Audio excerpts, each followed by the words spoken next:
In every anime, there are moments when some characters' decisions are not, to say the least, the most brilliant. Of course, One Piece is no exception, as there were a few moments that really made me wonder what the characters were thinking as they made them. Like that case where Luffy decided to literally eat a dead fish that just appeared on his ship. He didn't even bother asking if anyone knows if that fish is poisonous or not. Damn it! At least, I don't know, maybe cook first? But no, if Luffy sees something that even remotely looks like food, then you better understand that he's going to shove that thing in his mouth. He's not going to take any risk of someone taking that food away from him. Well, on this occasion, he was lucky that Reiju showed up. Otherwise, this would have been the most regrettable death any anime protagonist has had in anime history. But something even funnier than that is this. Back in the Baratie arc, we saw Zoro challenging none other than Mihawk to a duel for the title of the world's best swordsman. And yes, we all know how that turned out. Mihawk was literally using a bigger knife to cut vegetables than the one he used to fight Zoro. If you feel like you're overestimating his skills, just remember this example of Zoro. He actually thought he was ready to be the world's best swordsman only from episode 24 onwards. I guess that was a few thousand episodes too soon. But look, this next decision by Zoro is probably the worst one yet. Let's make a quick assumption. You're Zoro, you don't know the difference between left and right, and in your entire life you've never gone in the right direction, not even by accident. You died and your soul got lost on the way to heaven, causing you to come back to life. You can't follow a straight path, even if your life depended on it. So what do? You decide to offer directions to other people as well. Yes, you heard that right. Back in the Sabaody arc, everyone bowed down in the presence of St. Charlos. Zoro, being,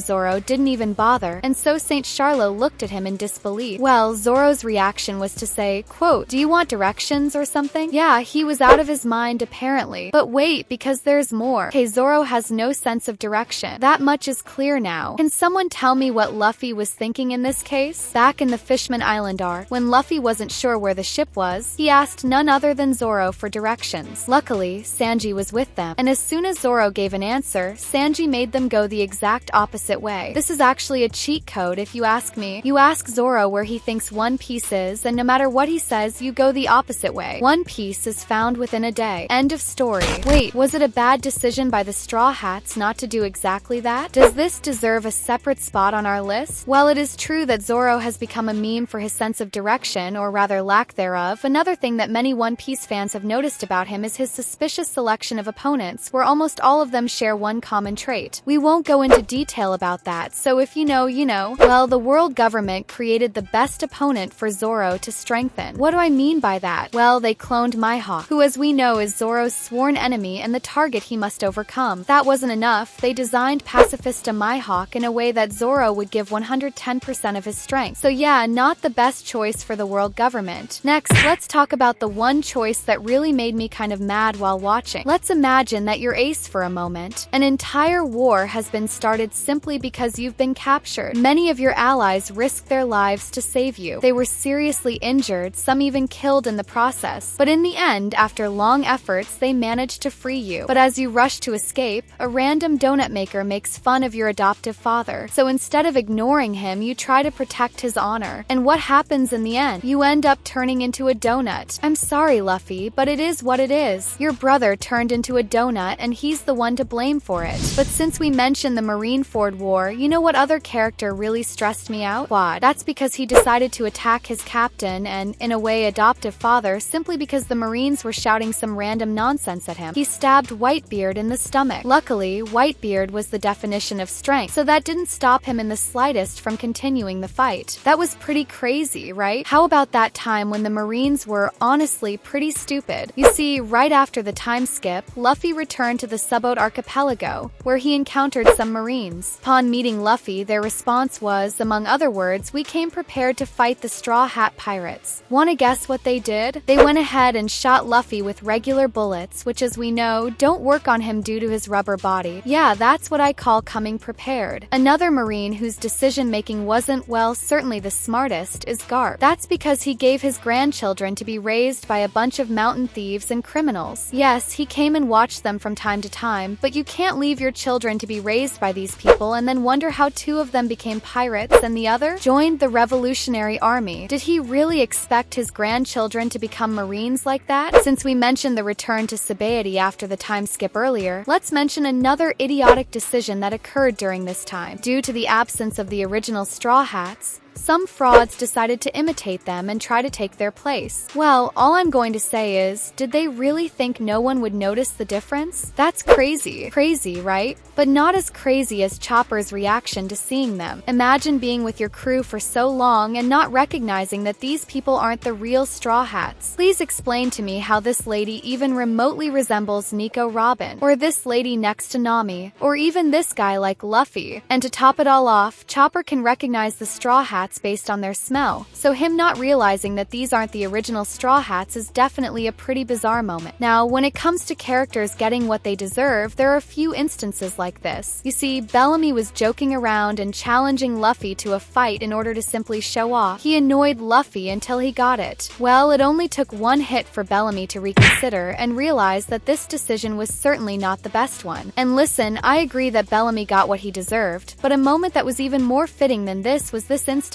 where Kaido's men were wasting food in front of Luffy in Onigashima, even though they didn't know that Luffy was an enemy. That choice certainly didn't end well for them, did it? I mean, just ask this guy's column. He'll confirm what I just said. But when it comes to characters messing with the wrong people, these mountain bandits at the beginning of One Piece couldn't have picked a worse crew to mess with. Shanks allowed them to play around at the bar, but once they pulled out a gun, that's when they crossed the line. All I'll say is that they soon found out the hard way that some people are better left alone. Another decision that didn't work out so well was Mother Carmel taking Lin Lin in when she couldn't control her at all. As the saying goes, some bad choices in life can come back to bite you later. Well, this particular choice did more than just bite Mother Carmel, as Lin Lin ended up eating her whole. Big Mom made Carmel into a simple caramel. But speaking of young Lin Lin going crazy, Yor's choice was also pretty bad. You see, Yor decided to attack in his efforts to stop her. And my goodness, he didn't even last a second against her. While most of these choices occur in the canon story, there were other choices that were present in the movies. Did you know that in the One Piece movie Heart of Gold, a girl named Olga tried to take Luffy hostage? Out of all the people there, she really thought Luffy was an easy target.